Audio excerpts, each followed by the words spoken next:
Assalamu alaikum wa rahmatullahi ta'ala barakatuhu. Ramadan Karim abooluganda. Twebaza ow'ekitiibwa Allah atuusizza mu mwezi guno omutukuvu ogwa Ramadan nze gw'empita ogw'okunaaba. Buli lunaku tunaaba naye tetutukula. Tulineko, tulina ebizigiro.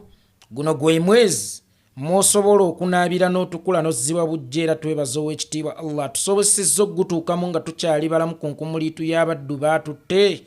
Naye nga tebalina kye baamukolanga naffe baaleseewo. Tewali yamuwadde ku nguzi nti ow'ekitiibwa Allah nzikiriza nsiibe Ramadhaani yange esembayo olyoke ontwale. Kitegeeza ow'ekitiibwa Allah atuleseewo lwa nsonga. Era nsaba buli musiraamu wonna w'oli Ramadhaani gisiibe ng'okimanyi nti osiibanga asiiba esembayo. Tosanyira mu Ramadhaani. Siiba ng'osiibanga asiibula. Tokolera obungoddiira mu Ramadhan, toliira mu Ramadhan, toyendera mu Ramadhan, tobbiranga mu Ramadhan, towemuliranga mu Ramadhan, totulugunyanga abantu mu Ramadhan. Kyokka ate ne bw'omala okusiiba Ramadhan, ebyo Ramadhan byebadde kugidde okubikola ng'otya yo. Kyekyo kyebadde kwagalamu kubanga Ramadhan eringa sasa. Eteekateeka muntu. Ramadhani eringanga rehab, ye rehab actually ekyasinze. Omuwe muze mufuga n'atawemula. Omulevye mufuga n'atagunywa.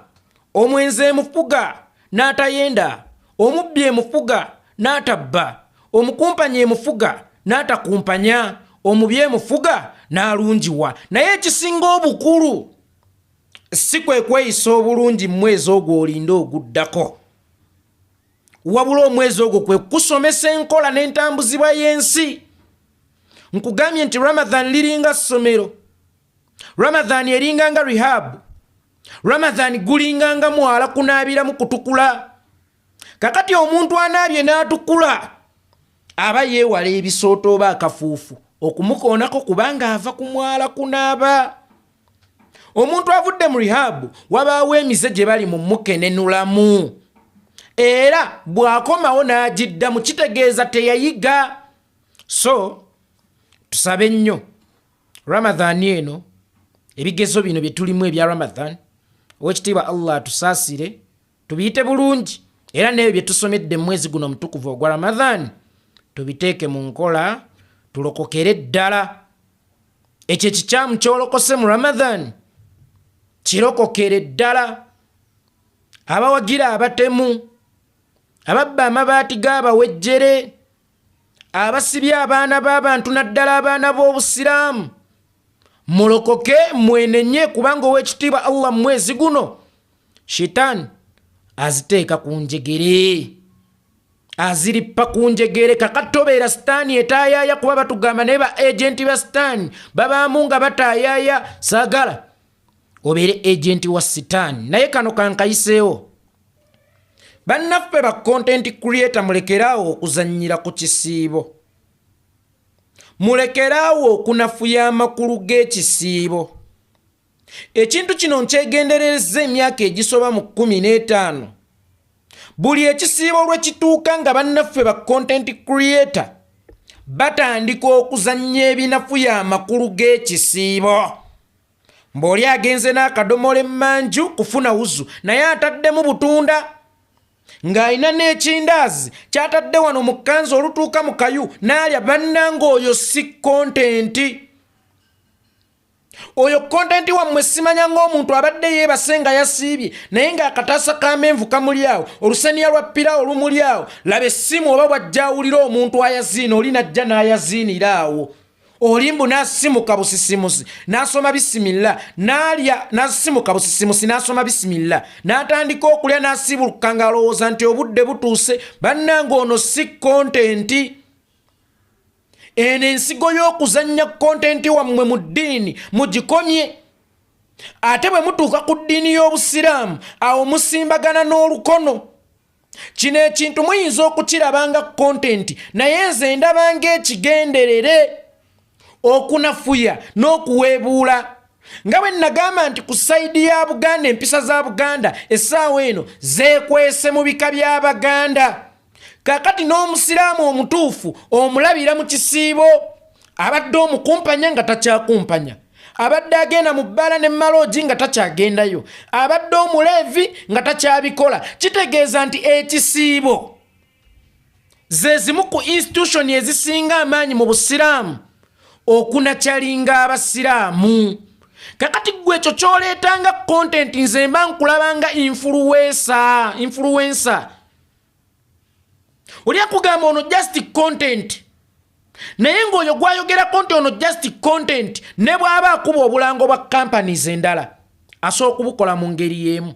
Naye ng'abukubya influencing abaguzi basobola okujja era ng'akimanyi nti bajja kujja kubanga n'omwezi ogujja bamwongera contract nti weeyongera otulangire. Bw'oba osobola okulangira kampani nefune abantu mu ngeri eyo y'ekisaazi z'ozannyamu, gwe ki ekikulowooza nti oyo comedy gw'ozannya ku busiraamu tabukosa naddala ku kisiibo? Nti oyo katemba gwe muzannyira mu kisiibo kyammwe, mu kisiibo kyaffe tekibukosa?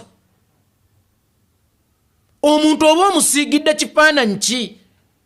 Gwe bw'oba ogamba nti si mwana muto naye asobola okukimanya nti wano tuzannyamu buzannyi, then bw'oba olanga mami gadgets oba n'abalala, lwaki okitwala nti banaagula? Lwaki togaa nti abajjaga tuzannyamu buzannyi? Era lwaki ne contract bweggwako bw'oba ogizza obuzja oyongezaamuko kasente kubanga luli baaguze nnyo? Kitegeeza buli influencer oyina b'osobola okukyamya, oyina b'osobola okubbulula. Actually buli muntu akola video n'olabwa abantu 10 kubaako b'osobola okubbulula, kubaako b'osobola okukyamya. Kakati mbasaba bwe muba temuyinaayo, naddala kati bannaffe abazannyi ba comedy abasiraamu, bwe muba temuyinaayo ngeri yonna yakuzannyamu kunywereza bantu mu kisiibo, temuzannya ate bigoba bantu kukusiiba. Ne ba content creators abatali basiraamu bayinza okuba bakikozesa obutamanya. Bannange ekisiibo kintu kinene nnyo. Olaba gwe omugga gwe wammwe ku mwali musena amazzi, omugagga yayiwamu buyiimazzi oba yasibako obusibi sseŋŋenge ne mutabuka. Naye ate guno omwala kwe tunaabira obuziina bwa mwaka mulamba, guno omwala gwe tugendamu okwetereza tugufulume nga tuli bajja tuli baana bato era nga tutukudde, temuguzannyiramu. Mujje komedi wammwe Mudiini. Ebiseera ebisinga ffeffe nnyini tubanja bannaddiini. Muveeyo mwogereko ku bikyamu ebigenda mu maaso mu ggwanga, muveeyo mwogereko ku bikyamu ebigenda mu maaso mu ggwanga. Naye gwe tokimanyi nti bw'oweebuula eddiini oba bw'oweebuula ekisiibo oba oweebuliddemu bannaddiini oba obawewudde, banaayogera batya ebyensa era ne babiwulira nga gwe nnyini oweebuula ebikolwa bye basomesa ate n'olaga nti byakuzannyiramu buzannyizi. Genda emmanju n'akadomola ng'agenza okufuna wuzu gw'oteekemu obutunda weenywere, mu kkanzu teekamu ekindaazi weeriire. Oli wajja n'ayaziina ng'obadde weebase gwe lya. Muve ku ddiini z'abantu, muve ku kisiibo, temukizannyiramu. Kisiibo swala mubijjeemu kontenti wammwe. Nkiddamu, kisiibo swala ba content creator ab'e Uganda mwenna we muli, sigeza n'enkibalabako ku mulundi guno. Ne Katonda munyiivu gye tuli kubanga kano ke kadde ng'edduwa z'abaddu ziwulirwa ng'emiryango gyonna miggule. Abaddu bali mu kusaba mutonzi waabwe ate ggwe olaga nti ekintu kyabwe okijaabuludde. Kyova olaba ne Katonda munyiivu. Uganda eriko akabonero nti for God and my country, naye ndabanga ffe Katonda be yasenguka. Nabwe kityo temukola byesitta za Katonda. Katonda wa bujja, owekitiibwa Allah wa ntondo, owekitiibwa Allah tanyoomolwa, owekitiibwa Allah tageraageranyizibwa. Era kyova olaba ku sayidi y'obusiraamu tebagamba nti yatwatondebwa mu kifaananyi kye kuba tetumumanyi, teyenkanika, tategeerekeka, wankizo wansusso tetuyinza mumulowalinga kumuteeka ku level yaffe. Otherwise baganda bange mwenna abasiraamu n'abatali basiraamu, bannaffe abatalina mwasirizi omuli bamulekwa omuli bannamwandu nabo beetaaga okusiibulukuka kubanga basiiba era nga tusaba mubakwatizeeko. Ayinayo kilo ya sukaali, ayinayo omutwalo, ayinawo ki? Tulina abaana bamulekwa, tulina abakyala bannamwandu abeetaaga futaali, baganda bange abasiraamu n'abatali basiraamu. Gwe tosiiba okuze, tosiiba oyina endwadde zo, siibulula. Naye weeyise ng'omusiibi, kano kakulu. Bw'osiibulula oba tobyemalidde. Kiwedde nsiibuludde nze kangegene mu bbaala, kangende nkole bina. W'osiibulula era nkusaba weeyise ng'omusiibi. Mbadde mbasaba baganda bange mweyolere ku mpeera ez'omwezi guno omutukuvu ogwa Ramadhan. Bw'oliisa nnamwandu Allah yagamba oba owadde ye. Bw'osiibulula mulekwa Allah yagamba oba owoze ye. Bw'osiibulula atalina mwasirizi Allah yagamba obeera owoze ye. Ne mbasaba baganda bange ne bannyinaze mutuyambeko mutukwatizeko Allah bakyawadde obusobozi. Muyambeko ku bannaffe Allah baataawa busobozi naye nga balina eddiini yaabwe mu mutima era nga nabo baali yagadde okwenenya kubanga nabo bantu bitonde basobya. Tolowooza nti okusobya kwa bagagga bokka.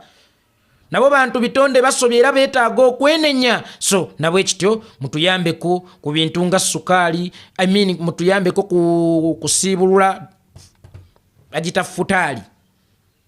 Era mutuyambeko ne ku ddaaku n'ebintu eby'enjawulo, menvu, buto, ngano, kawunga n'ebintu ebirala byonna ebiyinza okukola okusiiba kw'omusiraamu, ntende, butunda n'ebirala. Otherwise tusaba mutuyiseeko mu mwezi guno n'abaana bamulekwa n'abakyala bannamwandu abangi be tuyinawo abeetaaga okusiibulukuka.